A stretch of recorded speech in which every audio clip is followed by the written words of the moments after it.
Here's how to start a podcast that will help you to grow it right from the beginning. Instead of one more video about buying this or that equipment, we'll get into strategic tips on how to start a podcast with good guests, quickly organize the whole process, and avoid overwhelming and burnout in the beginning.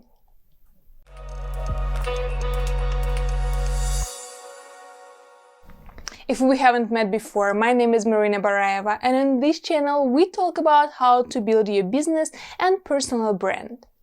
Going back to how to start a podcast, first, by this time, let's assume that you already know what your podcast will be about and the format you will have. If you still try to figure out what format to choose, I put a link in the description with 8 common podcast formats that work well for people. It's good to have consistency in your production, as the beginning will be your time to test how things work and systemize everything. Only then I would suggest experimenting with the podcast formats if you would want to. Today, let's focus on an interview-based podcast. The second step is come up with 10 episodes that you want to create. If you post once a week, then 10 episodes is 2.5 months of content for you. Understand that the more episodes per week you produce, the more work you will have and more likely no money in the beginning, so you will need to do everything by yourself or manage an inexpensive way to delegate the work. If you will be overwhelmed with the production, you won't have time to do any marketing. And there is no point of having a podcast if you don't market it. People don't usually go back far to listen to the previous episodes, so you will need to get the attention and reach more people with each episode. With that, plan wisely how many podcast episodes per week you will publish. When I decided to focus on podcasting, I got to John Lee Dumas' online course and his paid Podcasters Paradise community. Valuable information, brilliant people, and it helped me a lot to launch my podcast. I was very inspired by John, who produced daily episodes. Well, daily was too much for me, so I thought I'll post 3 times a week, and by that time I had 10 or 12 episodes before I launched my podcast. With some math, it was content for 1 month. I quickly ran out of the episodes to publish. Also, it was Christmas time, so everybody was on holiday and it was difficult to book the guests. In a month, I switched to 2 times a week, which was a big relief. But even with the help of freelancers, it was more than I could handle that time. And in a few months, I started publishing once a week, which was perfectly for me. When I planned to publish 3 times a week, I didn't know how much time it would take, and I had to mix that with growing a business and all other stuff. It was too much. There are people who post several times a week and daily. That's totally up to you. Just plan how you will manage that with your life. And when you start a podcast, having 1 to 2 months of content planned give you space in the beginning and time to figure everything out. After you come up with 10 podcast ideas, make a list of people that you'd like to interview and possibly may help you to promote your podcast. Put more effort into marketing than into podcast episodes production, and your guests may help you in that. After this tutorial, watch this video to see what kind of influencer will benefit your business and your podcast.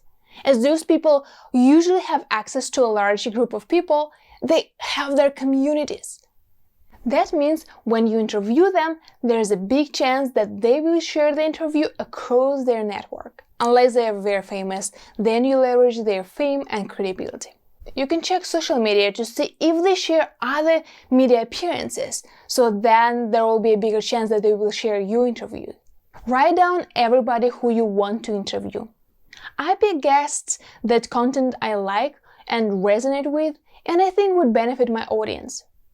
There were well-known speakers, authors, influencers, and so on.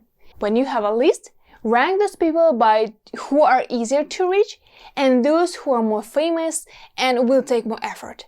The more you grow, the more people from your list you will invite. From there, see if someone is easy to reach, or maybe you already know some people, whether from your list or from your network, that you can write to and invite for recording your first episode. You need only one person to start. And take it easy. I overslept my first recording. My guest was on the opposite side of the world and I had to wake up early morning.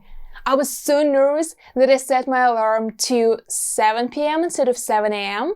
And I woke up because something was blinking in front of my eyes when I was sleeping. Then my guest sent me a message on Facebook asking me if we are still on set for the episode.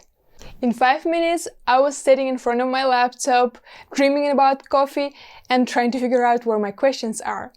Then my guest said, "Wow, you look so fresh for so early morning." And I was like, "Yes, I am."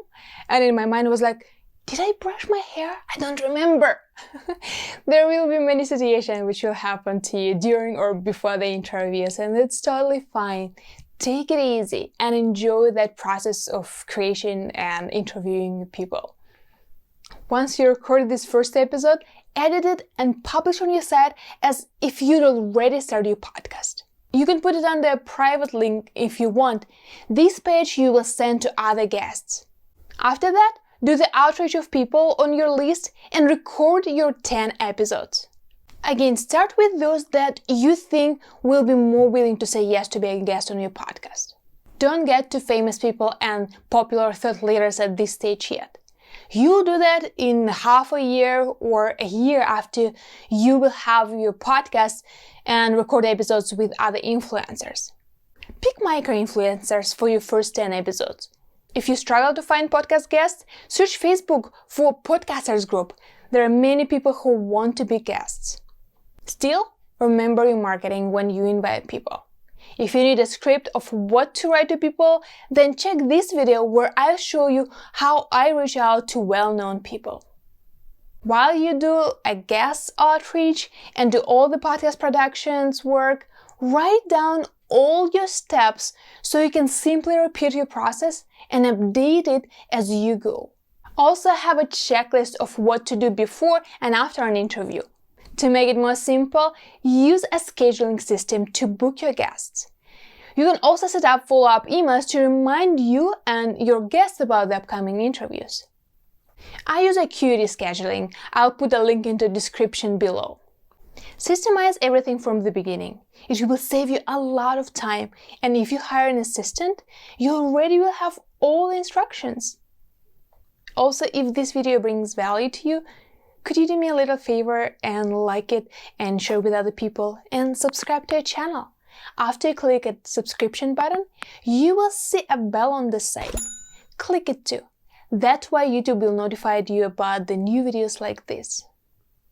Going back to how to start a podcast, launch with 3 episodes so people would have a chance to listen to what you have, get a taste of it, and subscribe if they like it. Then you get to your planned schedule, whether you'll post once or several times a week. Before launching, remember, it takes time on iTunes to accept your podcast. So plan your approximate launch date, and when your podcast is accepted and published on iTunes, then send episodes to other platforms. Here are still some technical parts.